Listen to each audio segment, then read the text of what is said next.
Bismillahirrahmanirrahim. Assalamualaikum warahmatullahi wabarakatuh. Salam sejahtera buat kita semua. Hai guys, jumpa kembali bersama host AA Wahyudi melalui kanal Pelangi. Dari kecil kita sudah tahu apa itu kereta api. Bahkan nih, mainan yang gue paling sukain waktu gue masih kecil adalah kereta api.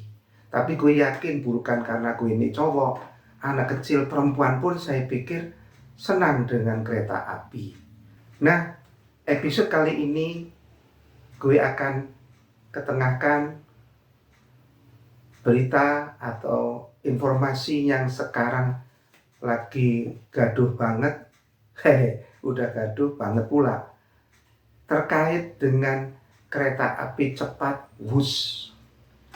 Kita ketahui Indonesia adalah negara ketiga di Asia yang mempunyai kereta api cepat. Nomor 3 setelah Tiongkok dan Jepang. Kereta api cepat WUS ini pertama kali digagas oleh Presiden Jokowi. Digagas ya, bisa jadi oleh presiden sebelumnya. Tapi diakui atau tidak, yang pertama kali melakukan tindakan nyata adalah Joko Widodo. Hal itu ditandai dengan dilakukannya groundbreaking atau peletakan batu pertama pada Januari 2016. Bukannya hal-hal yang bagus, yang menarik tentang WUS, tapi sepertinya tambah lama kok terjadi silang pendapat ataupun saling tuding dan lain-lain yang tentunya buat kita sebagai rakyat ini bingung.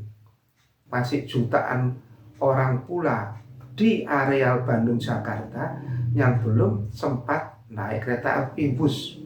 Bisa jadi karena dua hal. Yang pertama memang yang bersangkutan tidak ada urgensi untuk naik kereta api WUS. Yang kedua ya karena mahal. Tiket tertinggi 300.000 per orang untuk jarak 145 atau kurang kilometer. Nah, apa yang menjadi kegaduhan? Tentu sobat-sobat pecinta kanal ini paham yang jadi keributan, apalagi kalau bukan pembayaran yang begitu besar yang melingkupi WUS. Pembayaran apa? Ya tentu pembayaran utang, karena pembangunan WUS ini didanai oleh Bank China. Paling tidak sudah ada 2 orang dalam catatan gue ini yang menolak pendirian WUS.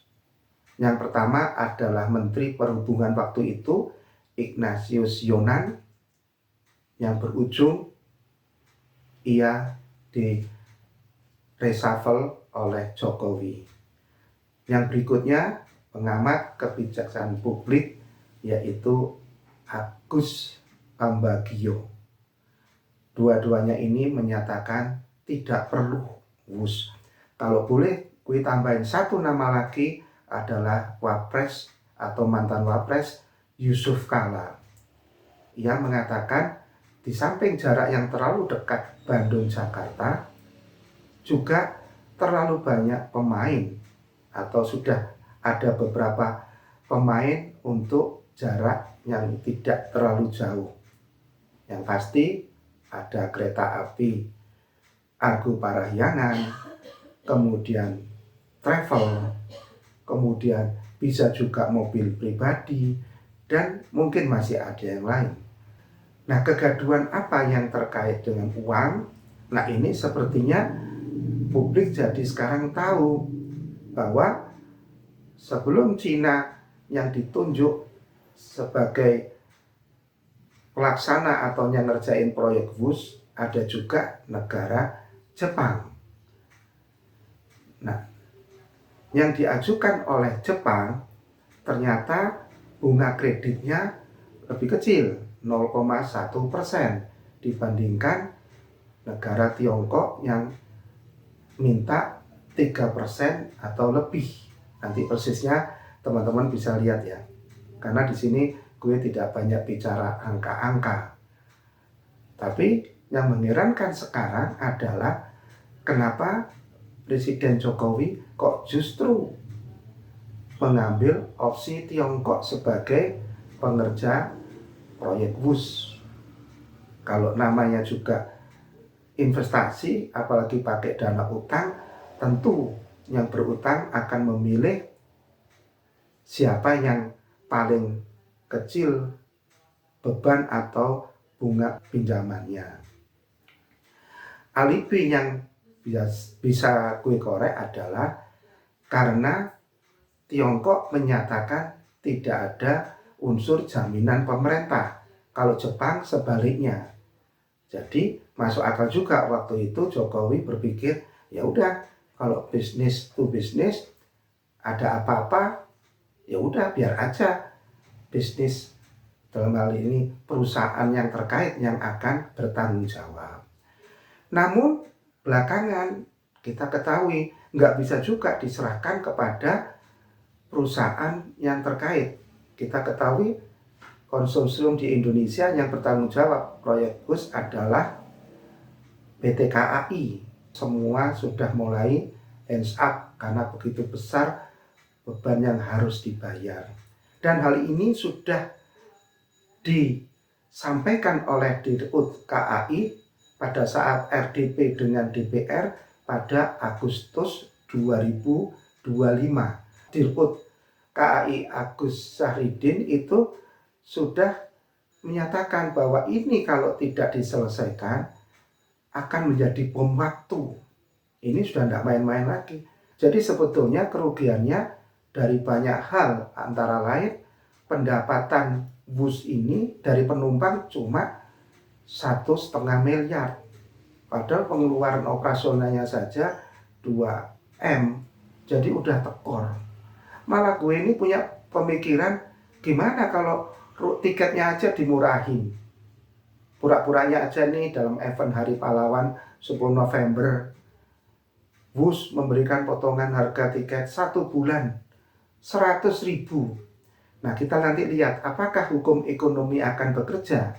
Hukum ekonomi yang simpel mengatakan kalau supply murah maka demand meningkat. Supply dalam hal ini adalah harga tiket.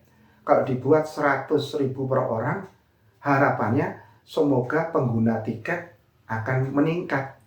Karena pemain moda transportasi Bandung-Jakarta itu semua di atas 100.000. Travel yang boleh murah 175 ribuan. Tapi paling tidak dengan 100.000 ini membuat shock terapi. Orang Indonesia kan mudah wow. Padahal kalau dipikir tadi moda berikutnya juga keluar biaya. Nah sekarang kita sudah nggak bisa lagi mengelak bahwa pembayaran harus dilakukan. Opsi yang mengemuka adalah dilakukan restrukturisasi selama 60 tahun. 60 tahun itu setara dengan 12 periode kepresidenan. Nah, masa iya sih satu presiden kok dapat warisan bayar utang WUS saja. Yang kedua, nanti WUS ini bisa jadi akan ketinggalan teknologinya. Jadi sekarang aja orang masih pakai WUS itu, apa sih gunanya? Masa bayar mahal-mahal tapi cuma 30-40 menit. Nah nanti kebayang nggak 60 tahun lagi akan ada moda transportasi yang lebih hebat daripada WUS. Nah nanti waktu yang akan bicara. Paling tidak sekarang mumpung pemain-pemain dalam arti para bidan WUS masih pada sehat, saatnya mereka dimintain keterangan.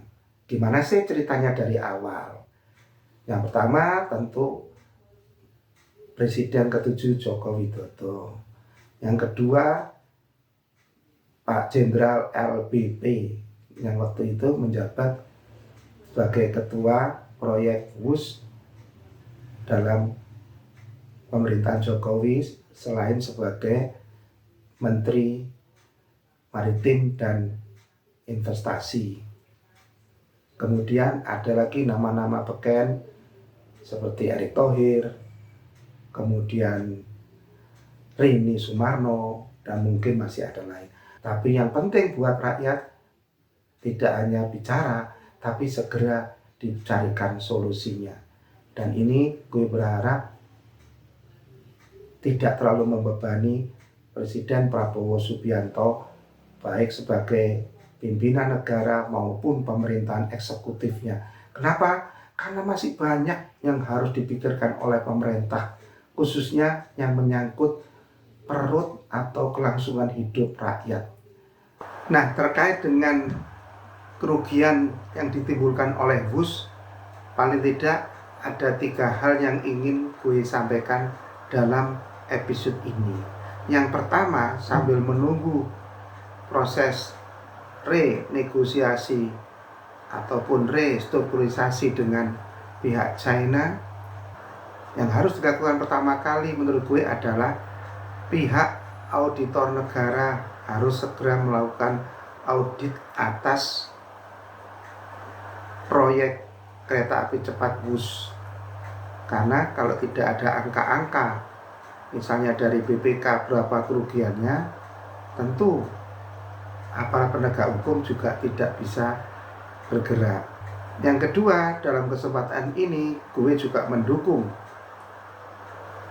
pernyataan ataupun komitmen dari Menteri Keuangan Purbaya supaya APBN tidak ditarik-tarik, tidak didorong-dorong untuk jadi tukang bayar WUS. Kenapa demikian? Sudah jelas, karena dari awal Jokowi sebagai penggagas WUS waktu itu mengatakan APBN tidak terlibat. Kemudian yang ketiga, gue ingin nyorotin pernyataan mantan Presiden Jokowi bahwa kereta api cepat merupakan investasi sosial. Apa yang dimaksud? Kira-kira gue mengartikannya demikian. Apabila kereta api cepat WUS ini tidak dibangun, maka kerugian yang ditimbulkan akan jauh lebih besar. Kerugian apa yang dimaksud? Kerugian akibat macet jalur Bandung Jakarta. Benar yang dikatakan oleh Luhut Binsar Panjaitan bahwa dari awal kereta api WUS ini sudah busuk. Nah, lucu kan? Sudah busuk tapi jalan terus. Maka kita tunggu saja, semua aparat harus bekerja supaya masalah ini tidak menjadi bom waktu yang berkepanjangan, bahkan bisa-bisa sampai 12 periode kepresidenan kalau nanti WUS jadi di restrukturisasi sampai 60 tahun. Saya kira itu dulu yang bisa gue sampaikan. Kurang lebihnya mohon maaf. Semoga kita bisa ketemu lagi di next episode. Bye. Wassalamualaikum.